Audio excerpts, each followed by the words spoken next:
Majority of retail traders lose money. Trading the financial markets can be a child's play. Only 5% of retail traders make profits on a consistent basis. So retail traders only take high probability trades. No signal, no trade. That's the golden rule. How many times have you looked back on a trade, shaken your head and asked yourself, what was I thinking? You knew better. You entered too early. You chased the market. You went in without a signal, oversized your position, or ignored your own rules. Maybe you felt invincible after a win or desperate to make back a loss. But ask yourself, why? Overconfidence, fear, frustration, these emotional and mental shifts sneak in and hijack your judgment. Suddenly, the careful, rational trader you planned to be is gone, replaced by someone reacting instead of executing. Here's the hard truth.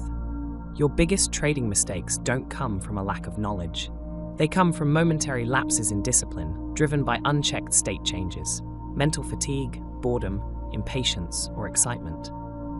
And once you're in that altered state, your brain processes risk differently. Logic gets overridden by emotion. You trade like a different person. This is why journaling, coaching, and setting goals often fail. You're making plans in a calm, rational state, but executing in a chaotic one.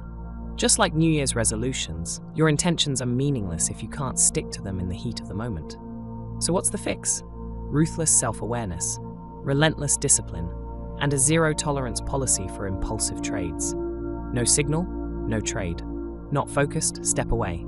Feeling emotional, shut it down. You're either in control of your state, or your state is in control of your trading. The market doesn't care about your hopes, feelings, or excuses. It rewards patience, discipline, and edge. Anything less is gambling in disguise.